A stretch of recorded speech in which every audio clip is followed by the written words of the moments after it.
The CEO of BCE, along with Bell Media's president and a handful of other executives, have been called to Parliament later this month to testify about the media giant's decision to cut 9% of its workforce. Liberal MP Taleeb Noormohamed introduced the motion, and it calls for 6 executives to appear before the Heritage Committee on February 29th to address Bell's plans to lay off 4,800 workers and multiple TV newscasts and sell off nearly half of its 103 regional radio stations.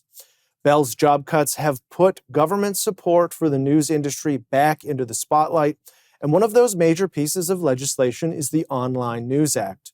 Joining us now to discuss the Online News Act and the future of journalism is MP Taleeb Noormohamed, Parliamentary Secretary to the Minister of Canadian Heritage. Thank you very much for joining us today. Thanks for having me. Happy to be here. So with the Online News Act, what are the main reasons for the government to continue to proceed with it? And what are the main goals it would like to achieve? How are we measuring success? Yeah, look, I think we all have to kind of accept the fact that the news industry across this country is at serious risk. And one of the challenges that we've got is making sure that voices and news from coast to coast to coast can be shared with Canadians, that Canadians have access to good quality information. But more importantly, when there are things happening in their communities, whether it's wildfires, whether it's floods, they have the best possible means by which to access news. And so making sure that you have good quality journalists, good quality journalism and news coverage in communities across this country from coast to coast to coast, it's got to be a priority for all of us. And so what we're trying to do really is to make sure that these organizations and these broadcasters, and particularly these news outlets, have the ability, whether they're big or small, to reach Canadians. And that really was the objective of making sure we put in place the legislation that we did. You raise a very good point about reaching Canadians, because in response to the bill, Meta has blocked Canadian news. And that understandably has limited the reach in many respects.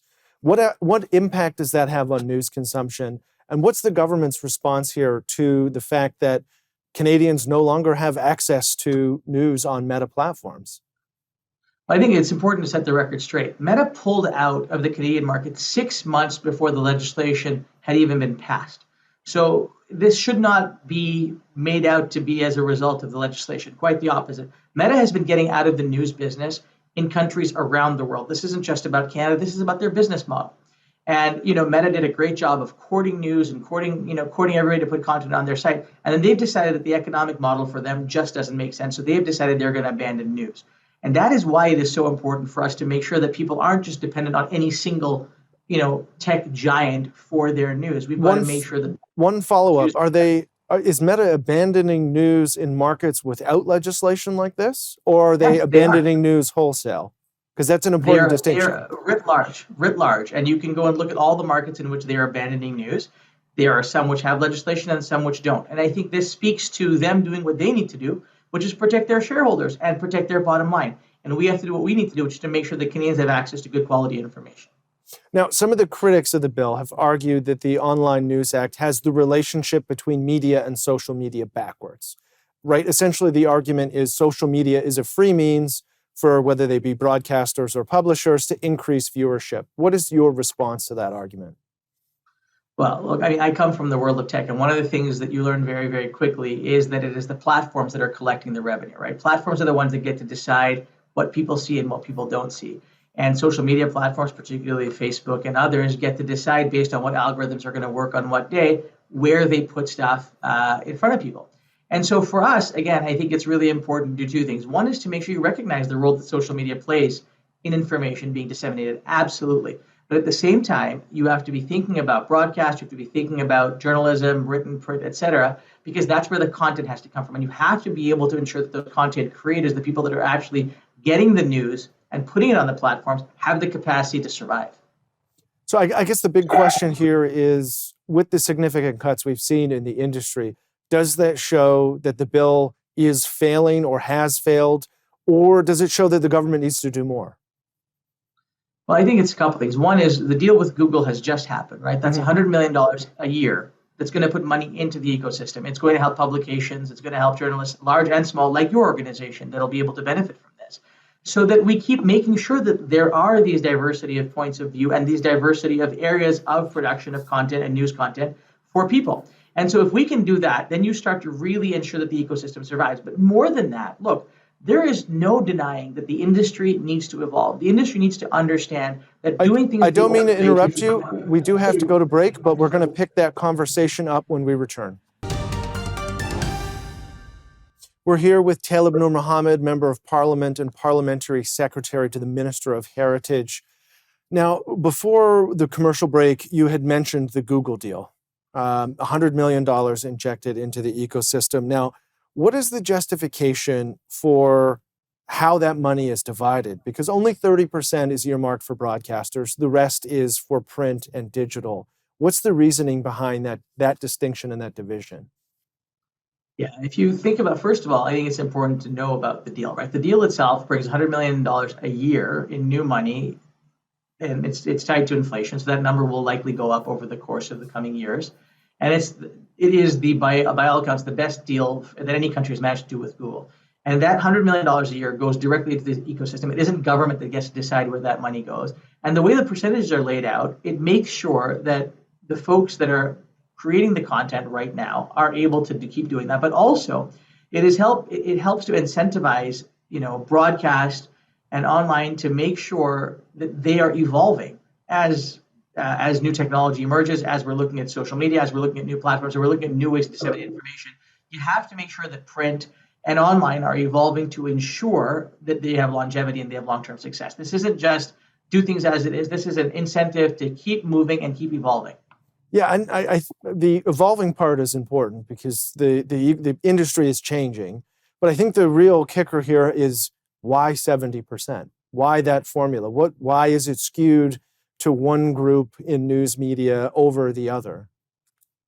Because if you look at where the largest impact has been, it has been on print and online, right? Because they are the ones that have been largely adversely impacted by the actions of the tech giants.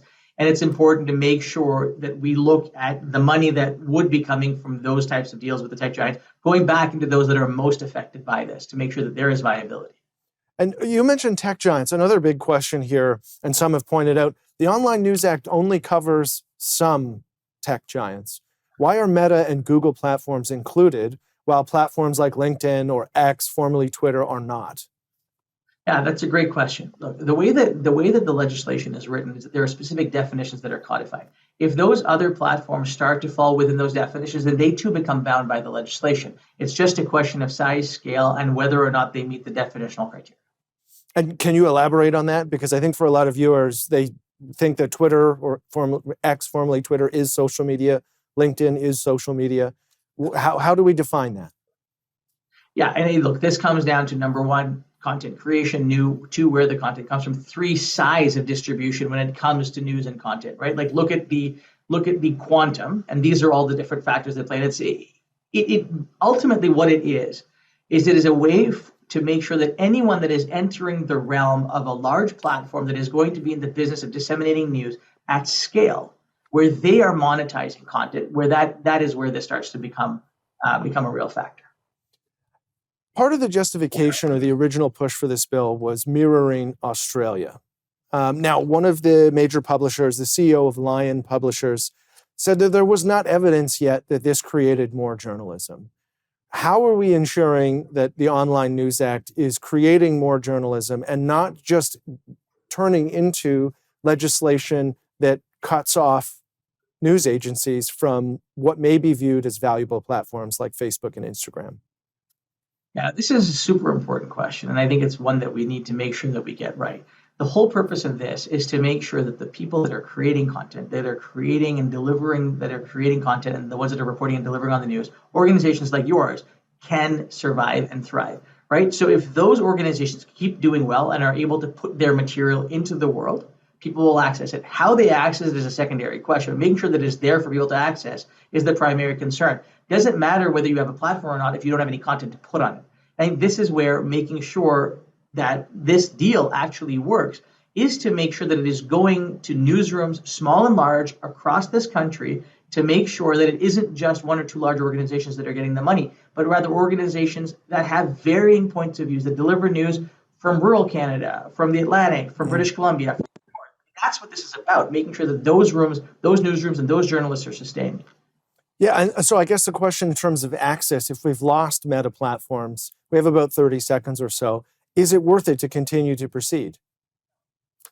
If I were, look, it's up to Meta to decide if they want to do this or not, whether they want to stay in the news business or not, and they want to participate. Our door is always open. Our Minister St. Ange has made it very clear. If they want to have a conversation and they want to work something out with us, we're happy to have that conversation. But they have a responsibility, if they're going to do this, to come to the table in good faith and have a serious conversation about making sure that they are fighting misinformation and actually putting good news into the world and supporting the ecosystem here in Canada.